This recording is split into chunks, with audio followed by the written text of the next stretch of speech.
Welcome back to the Puck Bunker. This is episode 29.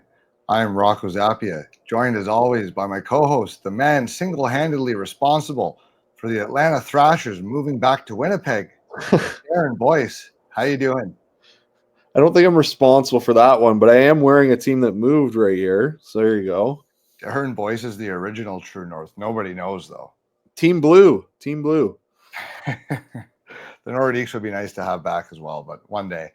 We're going to get into a little bit of different programming today. We're going to get away from the deep dive prospects. We covered a good chunk of the guys at the top of the draft anyways. And today we're going to start getting into some lists based on some different criteria. And we're going to start over in Russia. They who shall not be named. We're going to go through our top 5 Russian prospects for the 2025 NHL Draft. Now, before everyone calls us idiots for not having this guy on the list, we are going to do another episode ranking the top 5 guys out of the USHL. And we've decided that Ivan Ryabkin is going to be part of that episode and not this one. So all these guys that are on this list, yes, they're Russian. They're also playing in Russia. We know Ryabkin's Russian, and we know he'll be one of the first 5 taken. But we're going to put him in the USHL episode. Yeah, okay, boys. Yes, he is. I'll bet you whatever you want. He's one of the first 5. But we're going to put him in the USHL episode and punt that conversation a little bit down the road. And it gives us a chance to talk about an extra guy each here because we've got lots that we like. So, how do you want to reveal them? We didn't even talk about this. Should we go backwards? We got a couple of honorable mentions. I mean, we have the same 7 guys, right? Sure. Okay, I'll give them to you alphabetically here. These are the guys we'll be talking about today. You got Maxim Agafonov, a 6'2", 195-pound right-handed defenseman. You've got Roman Bausov, a 6'5", 190-pound right-hand defenseman. You've got Kurban Limatov, 6'4", 195-pound left-hand D. You've got Bogdan Pestretsov, 6'2", 200-pound left-hand D. Daniil Prokhorov, who we spent a lot of time talking about last episode, 6'6", 210-pound winger. Alex Zharovsky, 6'1", 165-pound winger. And Semyon Frolov. That didn't end up being all that alphabetical, but I tried here. 6'3", 200-pound goalie. They're alphabetical. Good try. Yeah, so there we go. I got to practice my alphabet. If you can't tell, it's a little late at night. You can just look at Boyce's screen, and we're doing a little sports after dark here. So, Boyce, why don't you go through yours first, and then I'll go through mine. Then we can just talk about them and argue where we disagree, I suppose. Who would be your number 1 Russian playing in Russia for this draft? So I went with Alex Zharovsky, and I think we've explained that on here a few times ever since we've kind of found his, I guess, tape per se. Again, I think other than Roger McQueen, who we've actually seen is starting to play again, and the hands are obviously still there. Other than him, I think he has the best hands in the draft. So, it's comparative to McQueen. McQueen's bigger though. So again, because of that size difference, I think that makes his hands better. But again, the way he can manipulate space, find passing lanes, it's a really good prospect. He's really jumped up for me. I also really like, again, as I talked about before, I actually don't mind his skating at all. I think his edge work is really good. I think that's just going to make his skating better once he gets, more physically developed. So I really like him as a prospect. He's moving into my top 20 now. Yeah, and now, okay, I have him. That's who I have first as well, is Alex Zharovsky.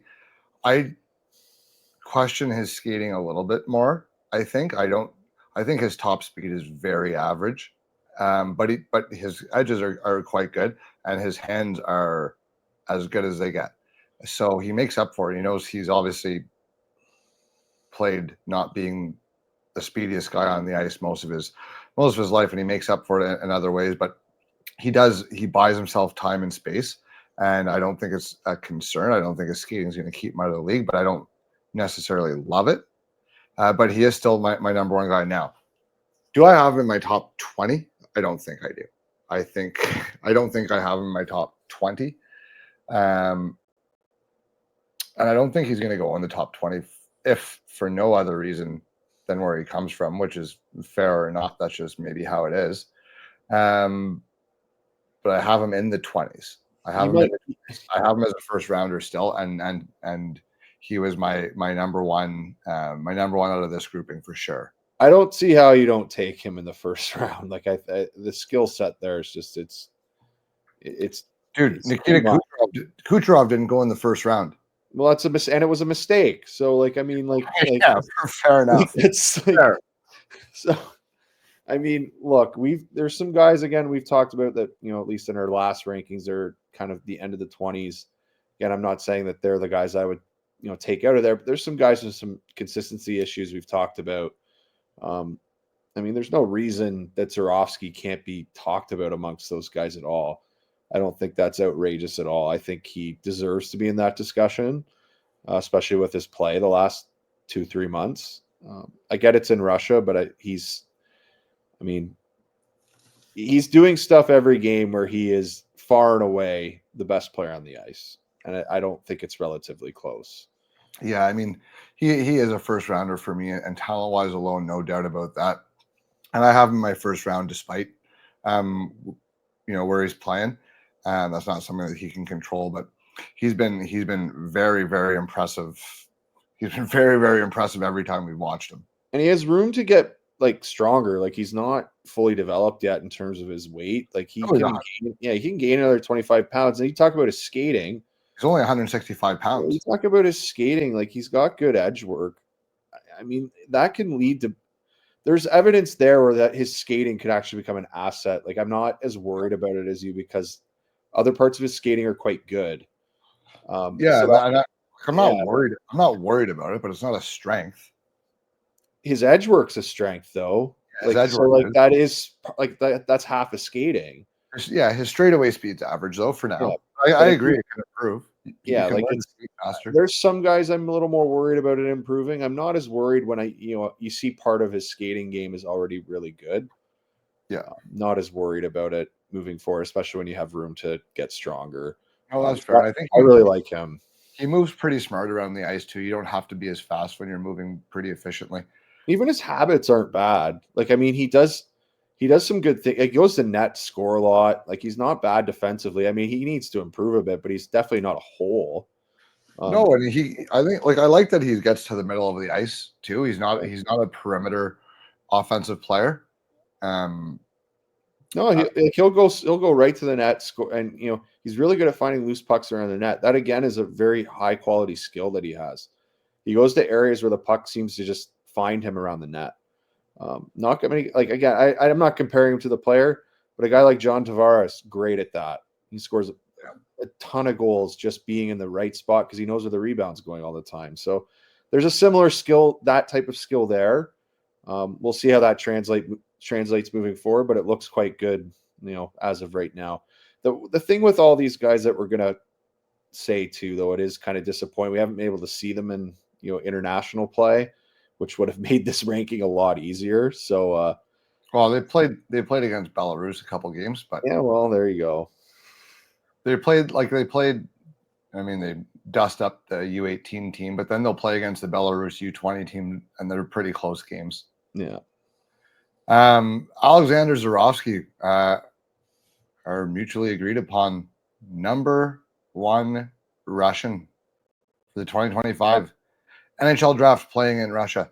Of course, boys, who do you have at number 2? So I have one of my favorites here that I've talked about on numerous episodes. I still like Kurban Limatov as the second Russian kind of off the board here. Still a fan of his. Again, we have the 6'3" body, almost 200 pounds. He's a big guy. You don't really see guys like this that have offensive ability. He does have offensive ability. He does have ability to kind of create in the offensive zone that not a lot of D in this draft have. Now, do I think he's, an elite offensive guy in the NHL? No, but there is a guy here that could perhaps play on a power play. And, again, you think of a 6'3" guy. He's very physical in the defensive zone. He does, again, to me, he's improved in the D zone too. And we talked about him earlier in the year. We were a little bit worried about his D zone. I think it's gotten better. He still runs around a little bit. Obviously, that's going to be a work in progress. I think that can improve, though, especially with his physical play and how big he is. He covers a lot of ice. He has a long stick. He has a very strong stick. He can really, impact guys that way. I like him as a prospect. I think he's undervalued in general. I think a lot of people kind of put him in the second round just for, I think it's basically because he's from Russia. He struggles defensively sometimes. There's a lot of good skills here. And there's a lot, and we talked about this before, there's a lot of ways where picking him could work out. It's not just kind of, he has to do this and it works. There's a few different routes he can go where this ends up being a good player. Well, yeah, and I agree, but with the size, skating, and physicality combination projects well up and down a lineup, right? So if the offensive game, now, I guess, spoiler, this is also who I have number 2. So we agree here, and that skill set that I mentioned and that you mentioned, that can work on any of your 3 pairs, because he is willing to play the body. And he does have the size to handle bigger players. He's not afraid to get dirty. If the puck game and the offensive game doesn't translate, because let's be honest, he creates a lot, but he's he pond hockeys it a lot too. So he's very creative with the puck, but he's not necessarily organized or deliberate in what he's doing. Sometimes, a lot of time, he's just skating the puck, and wherever there's open space, he's going there as fast as possible and kind of see what happens, right? And a lot of time it works out, but a lot of time the puck's getting turned over the other way. So he does have to clean it up. But the upside is there, because he does have that creativity, and he has that kind of recklessness to him where he's not afraid to try things. That's how you develop, is by trying things. But if that doesn't translate, there is a secondary option with him in a shutdown physical role, where he's just skating hard, hitting hard, moving the puck. That would require a lot of coaching and a lot of simplification for him, but it's well within his skill set. So all that to say, I kind of agree with your take there. Yeah, if he played in, again, at the level he's playing at right now, they're allowing him a lot of leeway. Yeah, a lot of leeway offensively. If he's in more of a role where he's being told to be more conservative, I could see that, translating. But he's a decent rush defender. He can take guys out of the play. He's big enough where he takes up almost half the ice. He's got that, and his stick, again, can get on a lot of pucks. So there's ways for that to work, and he's physical. So that should help him, kind of in cycle play, if he could kind of just learn the D zone a little bit more. And maybe if he's more conservative, that would come. So I'm definitely interested in him. The size offensive combo with physicality really intrigues me. Newsflash, I like that. So yeah. No kidding. Yeah. But the decision-making has to come. And yeah. I question his instincts a little bit sometimes if he's relying too much on talent. But again, a lot of the things that turn me off about him at times is what makes him good, because he doesn't get good at playing the way he does without taking risks and that sort of thing. So like you said, you'd rather rein him in than coach a guy to kind of have those skills that he does that not many guys do. So for me, that would be the kind of drawbacks there would keep him out of the first round for me, for sure. But I have him certainly firmly within the second. Well, we're late in the first round. It's kind of what guys are picking, right? They're going to pick the safe guy, or do you want to kind of take a shot on a guy here? I think you're taking a little bit more of a shot on him than maybe some others. I will say this though. One thing about him I really do like is his effort is always there. So when again, I would rather have a guy trying too hard than not trying at all. And this is kind of that instance here where it's like they've allowed him this leeway. He's going to try as hard as he can for it to work out. Yeah. Which, like, I'm good with that. That's okay. And this is a guy too, like, I feel like you could get into your system if he did come over, you had him playing maybe in the AHL or something. Like, this is a guy you could really develop. Like, I really like the package here. Yeah, it's an extremely toolsy player for sure. Yeah. Russian Brent Burns? I don't know about that, but I mean, there's an ability to play on the power play here. I think there's a guy that can play on the power play. I don't think he's going to be a first unit guy. Will he be their quarterback? I don't know, but I think he can play on a power play and be quite effective and bring a dynamic to their power play that maybe the first pair doesn't, or the first power play unit might not have. He definitely has natural puck carrying ability, and he has natural creativity. Like, I'll give him that for sure.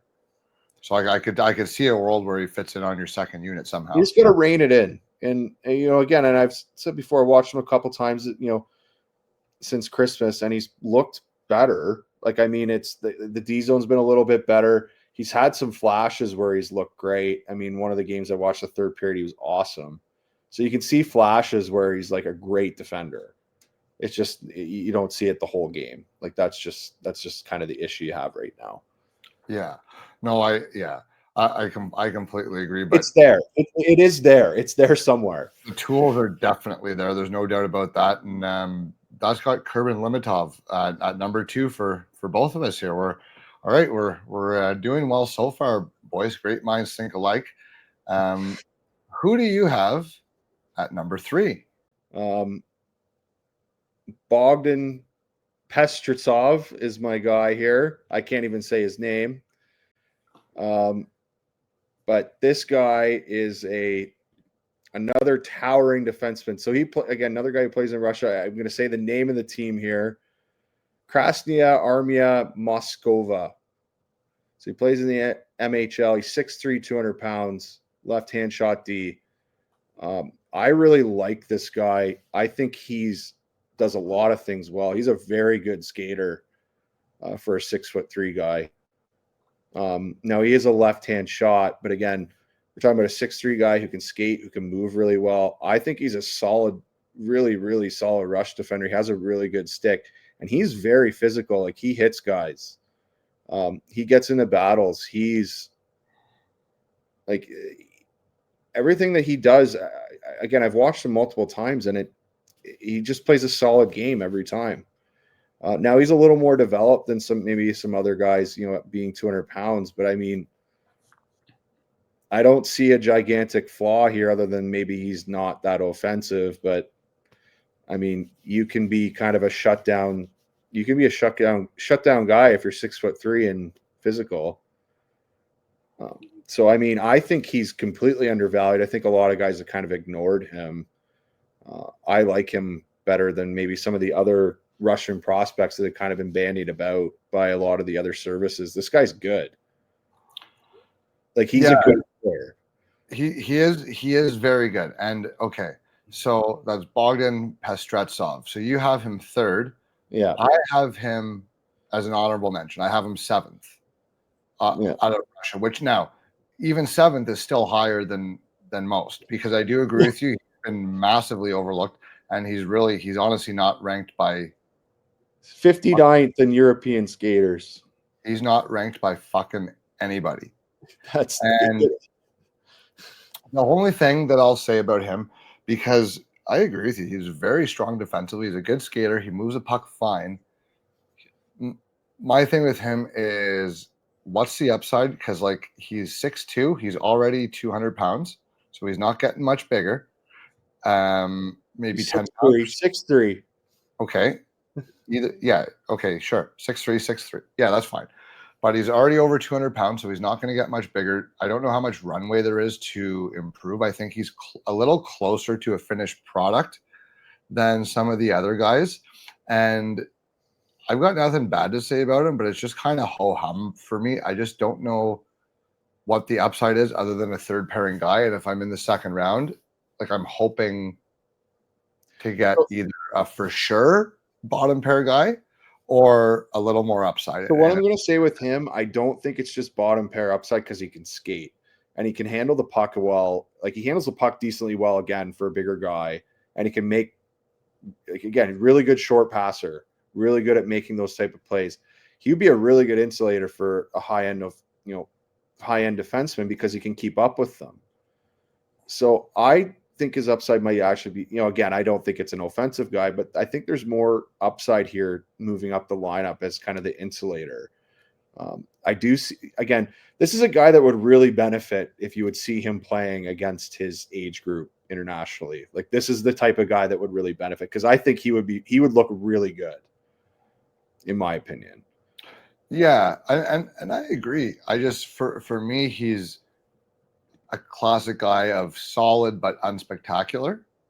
And again, I don't have anything bad to say about him. I just don't know, like if we're talking second round still, I'm probably trying to find a little more high end talent than that. Even though you like the player. Well, again, where we are too here in the draft, like we're in the second round here. So it's not, again, it's kind of just for reference, I don't have him in the first round, right? So I mean, so we're in the second round here. So I mean, it's again, are you looking to hit a home run on a guy? I think this guy's actually quite a safe pick. Other than being in Russia, I think that's, again, that could be a pro or a con to whatever team you are.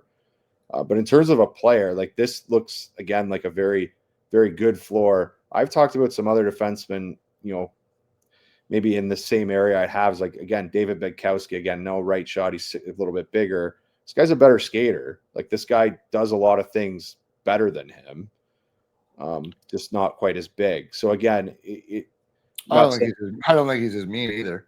No, but he's just as physical. He hits guys. Doesn't absolutely hammer guys like Bedkowski does, but he uses his body pretty regularly.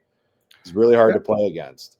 Yeah, and like for me, I have him somewhere in the tier where I would call it like end of 2, top of 3.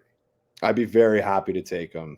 I think he can play, and I think you're going to get value with this pick because, again, I'm going to have him ranked 3. Looks like everyone else is going to have him ranked a lot lower. I'd be very happy to take him there. So my third overall Russian may surprise you, Darren, and anyone else who watched 5 minutes of last episode. Daniil Prokhorov. I watched the full tape and I want to vomit, and I watch the highlights and I get so excited. And I said this last episode, before you start calling me a hypocrite, because I can already see the steam coming out of your ears. So before you paint me with that brush, and maybe rightfully so, I did say at a certain point he's just going to be more talented than what's left. And on my board here, we're looking at the middle of the second round. And at that point on my board, he is just more talented than the guys left. And if I blow a pick, I blow a pick because at 6'5", with his size, the way he skates and the way he shoots the puck, he is worth the risk at some point. Because there's a small number of players who have that same combination in as large of quantities as he does in terms of the size, skating, and shooting combination. So as much as he drives me fucking mental, in the middle of the second round, I'll take a swing on him. You didn't want to take him in the first 2 rounds the last episode. And you I don't know. Darren, you talked about this for 40 minutes. I don't know if you know this about me, but I like to really just get in the heat of the moment sometimes. And you reevaluate after, like, he has, like, talent-wise, he's a first-round talent. So you listened to me. You did listen to me. That the elite skills, after a while, you realize he does have elite skills. So that's. Well, I always realize him. He just pissed me off so much watching the details of his game, and he still does. It's just like, but again, the talent is the physical tools are not deniable, and it would be hard to envision those tools slipping out of the second round, despite some pretty major warts in his game. So they're not going to slip out of the second round for me, but it is ironic that you're going to end up ranking him higher than I am. That's actually quite ironic. I guess I was convincing. No. Apparently I put too much reason into you. Well, yeah, things that have never been said before. Yeah, Daniil Prokhorov. I mean, the details Okay, are bad. The playmaking I'm is going to not talk good. about I'm going to talk If you're about gonna, him a bit more when we get to my if you're gonna pick. be a one-trick pony, putting the puck in the back of the net is a pretty good trick to have. Okay. I'm going to counter this when it's my turn with him. Okay, go ahead. No, it's not my turn with him yet. I don't have him here. Well, okay. Well, where do you have him? We're filling these in on the fly here. I have Okay, him that's fine. fifth. What's that? I have him fifth. So you have him fifth. Yeah. Okay, so Boyce says Zharovsky 1, Limatov 2, Pestretsov 3, Yeah.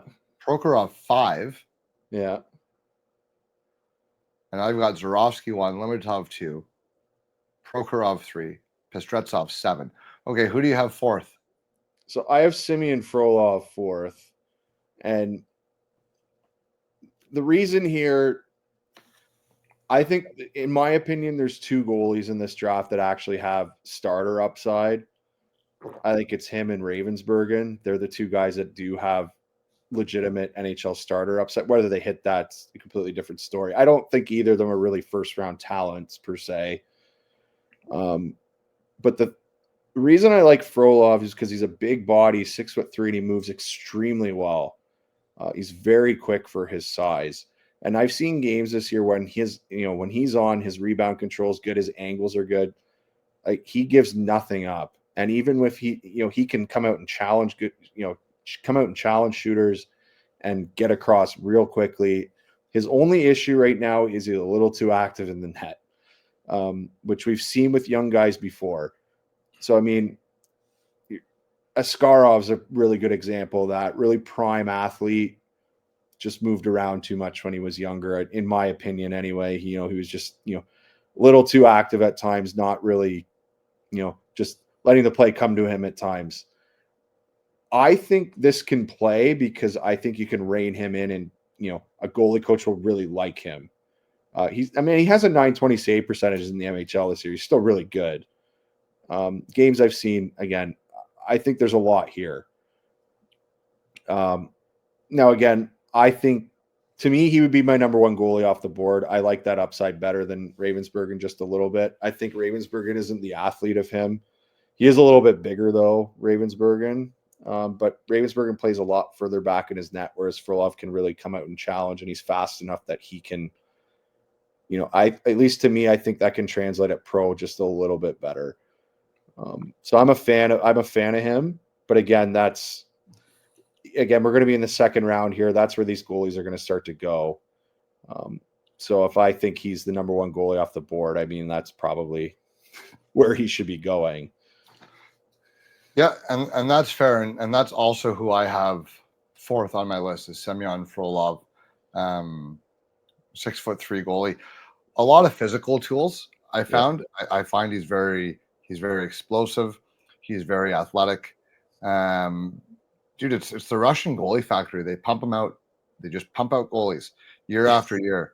You get extra development time. There's the benefit of Russia there. You get extra development time for the goalies. Yeah, and now I have my issues with him. I don't know how well he tracks the puck sometimes. I find he's prone to weak goals. Most young goalies can be at times, but the athleticism is there and the tools are there. And at 6'3", he's got the right size. He's got the explosiveness, and when he's on his game, he's very effective. He's inconsistent, I find, in terms of game to game, in terms of how he plays his angles. Sometimes he can be off.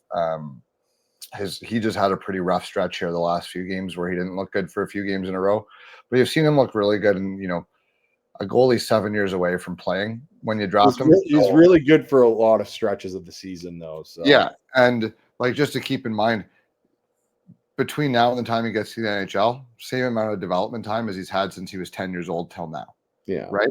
So there's a lot of room for him to improve the things that he needs to work on, which are there, but the talent and the tools and the package and the upside are certainly there. He could be the next guy, the next starting goalie. I'm not going to say he's a Vasilevsky Shesterkin level. Or Sorokin. I don't think he's quite that good. But the potential is there to be a starting goalie. Talking about a guy who's 17, though, like you didn't think those guys would be that good at 17, right? Like the only guys that were really the top level prospects like that were like Vasilevsky and Askarov, basically. Yeah, but well, I don't know, because Sorokin and Shesterkin, man, they were in that same era as Kuznetsov and Tarasenko, whereas it was like height of the Russian factor. Those two, like the talent of those goalies, people like they were never a secret. I don't think it's not that they're a secret. They're just like you could see the talent there, just like you weren't like they're goalies. Yeah, like, no, fair enough. Like Shesterkin's a little bit smaller than them, so that's probably why he fell a bit. If he was 6'3", he probably wouldn't have fallen as far as he did. Like that's just for sure. Like it's just like this guy's 6'3" and uber athletic. Yeah, I agree, and a lot of people have the other goalie, Pyotr Andreanov, as a top goalie, but for me, top goalie out of Europe, anyways. For me, at 6 foot, despite obviously seeing the game very well, he doesn't let in many first shots. It's tough at 6 foot. It's really tough at 6 foot to be an NHL starter. So I'll be honest with you. Like I will let people firmly know. I am very open with it. I do have a bias against smaller goalies. I think you have to be an extremely good athlete to play at 5'11", 6 foot. I think it's really hard to play in the NHL as a starter at that size. It's nearly impossible. There's not many guys who can do it. The numbers. Well, yeah. Well, Dustin Wolf, I guess, is kind of doing it now. We'll see, dude. It's 1 year. Guys like that's what I mean. He has he's having one good year. Let's see if he can follow it up. I mean, I'm not saying these guys can't play in the NHL. They most certainly can, and be quite good in the NHL. There's a difference between being a 40-game starter versus a 60, 65-game starter. And so I look for those guys when I'm scouting goaltenders. And to me, this is the guy that has that potential. Like the potential is here with this body type and the skill set that we see that he could be that. Yeah. No, I completely agree. It's the development portion of it with goaltenders is so important, and also the mental toughness with goaltenders, which is you don't get to see that often until you have some years with them in your system. But if we're talking about just pure tools, I think this is the right spot for him. The other thing is too, and the reason I would have him ranked as the first goalie versus off the board in the actual draft is, again, I said this before, there is actually a positive to being from Russia here, or being from Europe in general. To me, I feel as an organization, I would want to draft guys from Europe or Russia because I don't have to sign them as quickly, and goalies never make it within 2 years. So if I have a decision to make, I'm going to take the Euro guy each time, just because I can hide the guy in Europe, and they're going to develop him well. Like Europe develops goalies well. It's not just Russia. Like, I mean, Sweden does, Finland does. Like they'll take the time to develop guys. They'll put them in pro. They'll challenge them, and they'll challenge them to play at pro levels. And they'll get them to succeed. Like they'll get them into good leagues, and they'll be playing, and they'll play with good teams, and they'll learn. And then when you get them, they're ready to play. Yeah. So, I mean, to me, that's a no-brainer. I would be always drafting guys from Europe. But, I mean, again, biased. That's just my, strategic decision.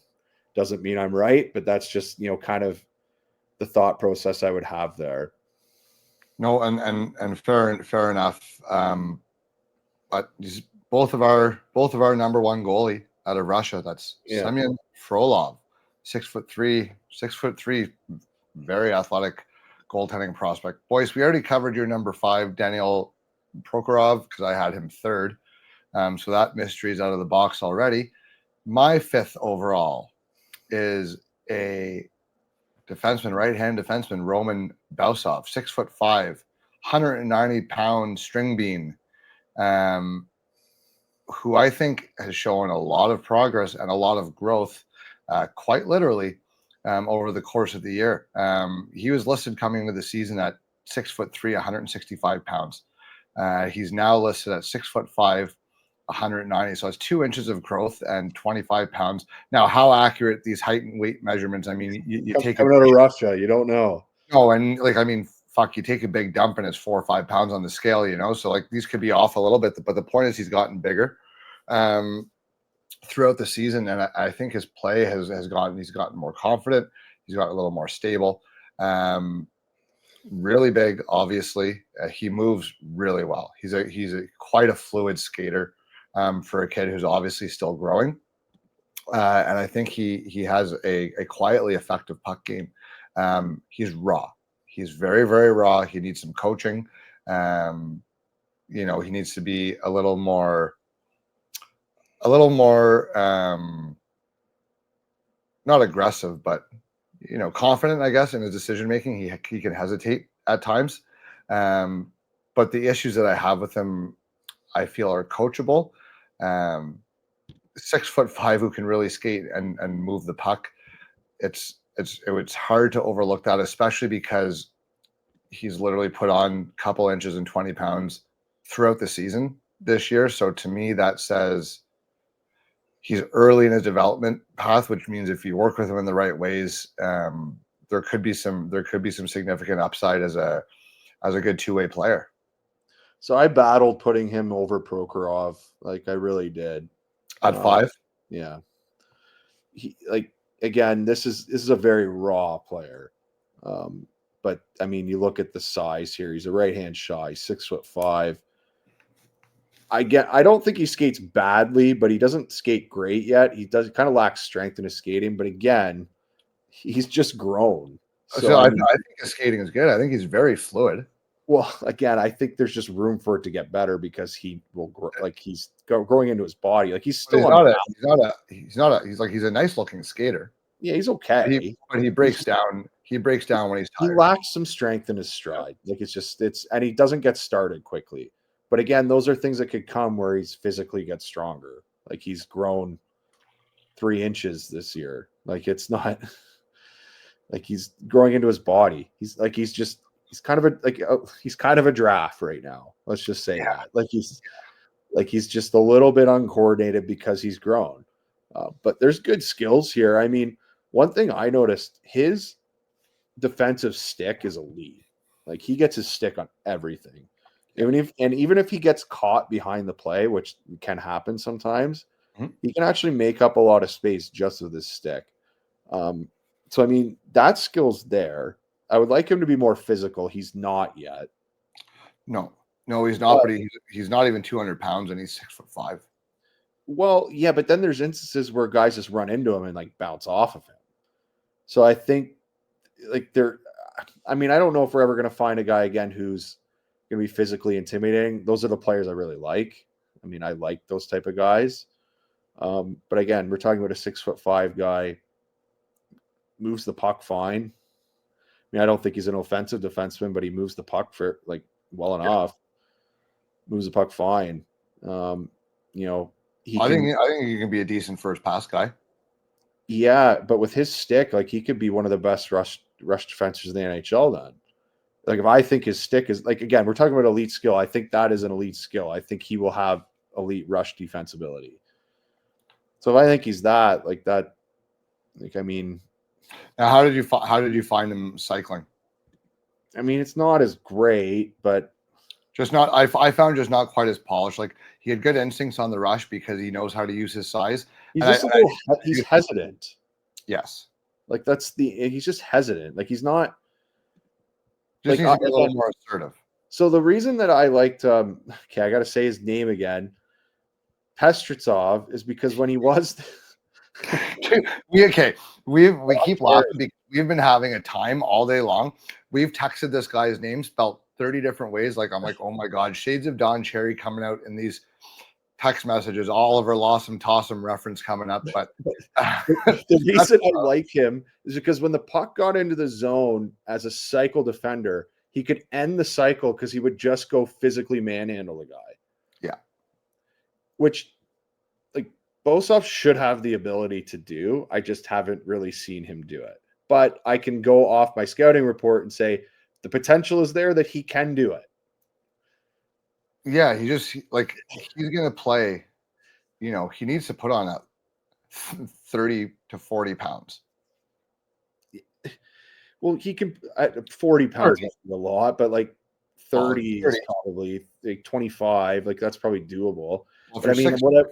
6'5", dude, you don't want to be much smaller than 220. What I would want to see out of him, though, is just more engagement physically. I think that's what I would be looking to see. And again, just see that strength in his skating kind of improve. Because again, the things of his skating that I don't like are more, I think, strength related. Like I think he's just lacking some strength in his stride, and just he's a little slow because he's just off the start because he's not that strong yet. Yeah, and for me, I would just want to see a little more assertiveness and a little more confidence in his decision making. Again, you mentioned it.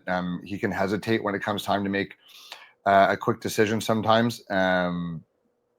But he's 6'5". He's 6'5" and shoots right, Rocco. Like he could literally go like the first pick of the second round. Well, that would be a little rich for me. There's going to be other. You're not taking him over Bedkowski, dude, and Bedkowski's not a first. So. But there's so many teams that are just desperate for these guys. Okay, but not every can be a first rounder. I'm not saying he's a first rounder, but I'm just like, you see these big right hand D, like it's really, again, it's a, this player's raw. He's a development project, but I mean, dude, we watched the Sens. We are desperate for right hand defensemen. Desperate. Dude, Travis teams Hamonic need big right hand defensemen. Travis Hamonic scored a goal a few games ago. God. Oh, come on. It's awesome. Like, yeah, okay. Then they gave up 3 goals. We rag on Hamonic, but it was nice to see him score. Like, that's realistically probably the last goal of his career. Nice one. Nice underhanded compliment. Way to go. Oh, dude, Father Time's undefeated. He's played 900 games in the league. He's probably retiring at the end of this year. Well, maybe the Sens will give him another 2-year deal, no trade clause. You could tell. I'm just saying, you could tell how happy he was when he scored. He hasn't scored in quite some time, and I think he took a moment to soak that one in, and rightfully so. Okay, we don't need to rag on Hamonic. Okay, I want to talk about Prokhorov though. And this is how you know it's getting late at night, because I'm going on Travis Hamonic tangents. Yeah, well, that's literally what we do at 12:30. It's just talk about Travis Hamonic. Which happens on Twitter, by the way, all the people that engage with me, that also happens to me. Okay, the reason I have Prokhorov 5. So you talked about his upside, which I agree. He does have upside, which is why he's in my second round. But some people have him in the first round, and I cannot get over his playmaking vision or lack thereof. It is the weakest of any player in the top 60 that I've looked at. And that's my issue with him. He does have the elite skills. I agree he has multiple ones, but his downside flaw is so much worse than anyone else's. And that's my problem with him. Yeah. And his downside keeps him out of the league. But yes, it does. But there's a lot of guys that have downside flaws that might keep them out of the league. Like this one bothers me the most. Because when you see players like this, we talked about it before, they're not going to be again, teammates are not going to like playing with them. And these guys don't win. Like the guys that play like this do not win. You can't win this way. So can they not learn? Can you learn offensive vision? I'm not sure. I really don't know if you learn that. You're 17. Okay, but you can learn other things. You can learn to skate. You can do other things. So why can't you learn to see? The game gets faster the further you go here. But if you're willing to work on it, dude, if you recognize it as a deficiency, you can work on it. I'm not saying he's ever going to be Pavel Datsyuk So who? That's what I mean, though. Like, who are we looking at here, development wise? Like, who has this development model? Kaliev. How's he doing? He fucking sucks. But So, like, I know. This is the point, right? Like, I get it. Daniel Sprong, Ellie Tolvanen. That's what he projects. I think they can pass the puck, Rocco. No, I know, but all those guys I'm naming are not who you win with. You're all those guys can pass the puck. He can't pass the puck. In the last 15 minutes before we started this episode, I had Prokhorov ranked anywhere from 2nd on this list to 7th on this list, and I settled at 3rd or 4th, whatever it was. It's really hard to win with a guy playing, again, big winger who has a lot of ability but refuses to pass the puck. He could score 15 on the power play. Okay. I know. Like, I know. Like I get it, but like, I don't know what to do with him. I need to see more. Like, I need to see more playmaking. I need to see more offensive vision. I need to see him actually including teammates in his, in games. So are you taking him in the 2nd round still? Look, I think my point is a little bit lower than yours. Like, I think it's closer to the end of the 2nd round. Like, I cannot take that guy in the 1st round. I can't. No, I'll let someone else do it. No, I wouldn't dream of it. Like, if he's available maybe in the 3rd round, then I'll take it. But like, I probably can't do that. It's too much for me. I can't get over that skill set. I really can't. Oh, I know. I don't know if I'm already I have him 3 and I'm bothered by it as it's happening on the spot, I get it though. Like, his highlights are great, but it's just his highlights are top 20. But we have one highlight of him making a pass. I know. I need. Listen, if you're in the NHL, like, you're gonna have to pass the puck. Like, the D are good. Like, you're not gonna be able to walk the D. No, I know, and look, I've wrestled with him clearly on where to put him, as have you, and this is why we said last episode, it's probably the most frustrating player that we've seen. Anyway, I just wanted to make sure that's why I have him 5th. Like, I'm willing to take a shot on the upside, but there's just, it's to a degree. Like, there's too much downside for me to take him that high. Okay, and then you have Bausov 6. Yeah. Okay, and then 7 you have Agafonov. Yeah. Okay, and I've got Agafonov 6 and Pestretsov 7. Yeah. So I like Agafonov, but yeah. Okay, so let's talk about Agafonov. He's the only guy that we haven't discussed at length, and he's right in this. Bausov, Agafonov, and Pestretsov for me are very, very, very, very, very close. I think all 3 of those guys could go within 10 or 20 picks of each other in the real draft. I think all of them would be pretty good picks in the 2nd round. I think he should be, or even early 3rd. You'd be happy with any of them. I mean, obviously, I like one of them better than the others, but I mean, these guys, there's some solid prospects here. I like Agafonov, man. He's an extremely intelligent player.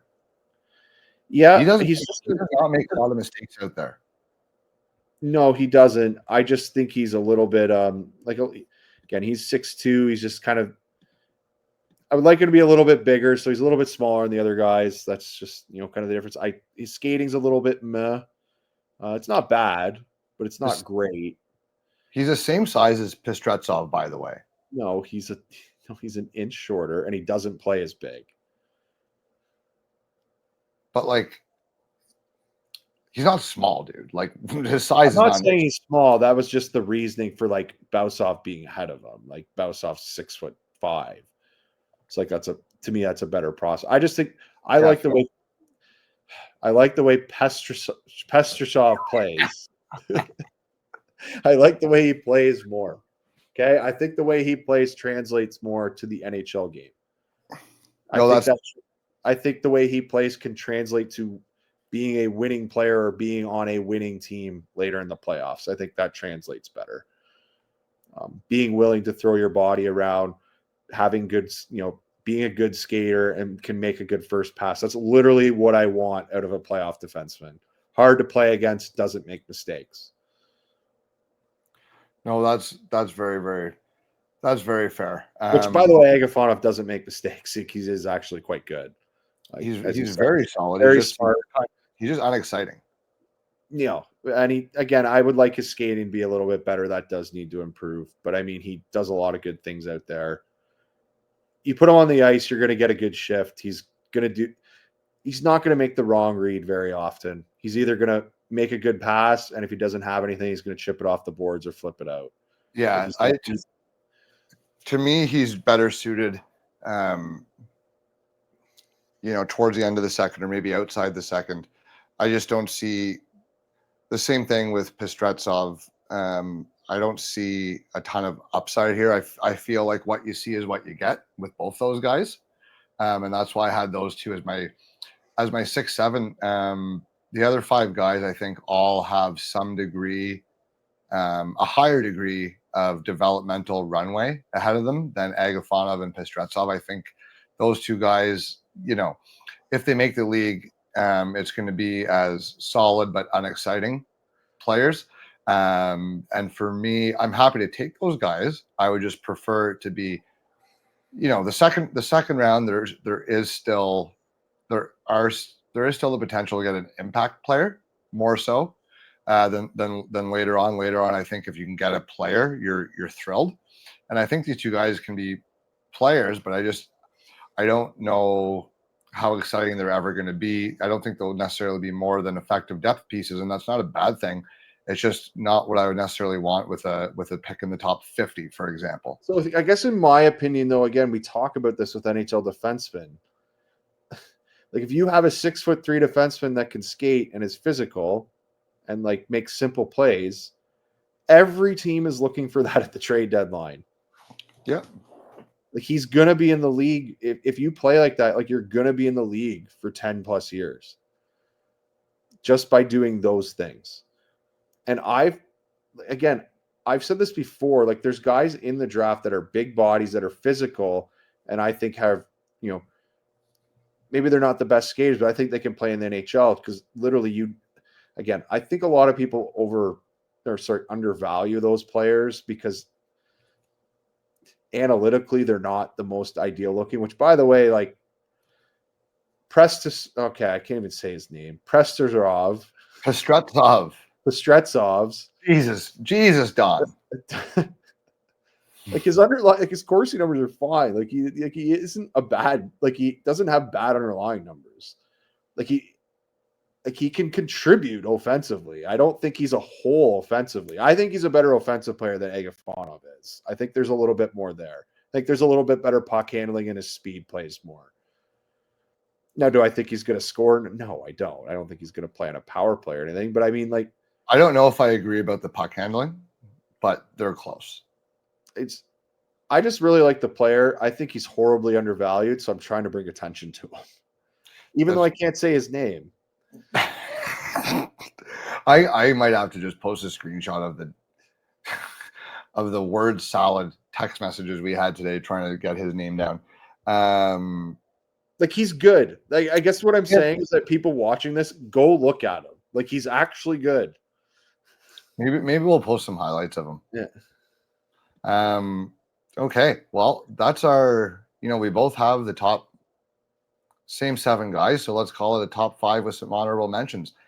Darren Boyce has Alexander Zharovsky, Kurban Limatov, Bogdan Pestretsov, Semyon Frolov, Daniil Prokhorov, with honorable mentions to Maxim Agafonov and Roman Bausov. I have Zharovsky 1, followed by Limatov, Prokhorov, Frolov, Bausov, Agafonov, and Pestretsov. So, from Russia with love, those are the Puck Bunkers top 5 Russian prospects playing in Russia, Ryabkin fans. And I think we're gonna keep on this theme for a little bit. It's interesting when you go by countries or by leagues, because we spend all year watching all these different guys, trying to keep track of. I mean, really, our focus has been on the top 100 prospects and really the top 75, and for our purposes here, anyways.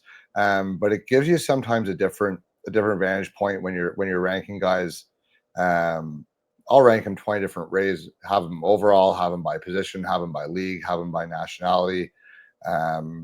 Rank all the big guys, rank all the small guys, and then kind of see how that lines up. And hopefully you find some consistency in your rankings when you're doing them different ways. And that's something that always helps me come the end of the season build my list, is finding all different ways to compare these players and fit them in some kind of an order that makes sense. But I do think we'll continue on with this. I think we had fun with this anyways, and hopefully it was entertaining and something to switch up the pace that we've been going at.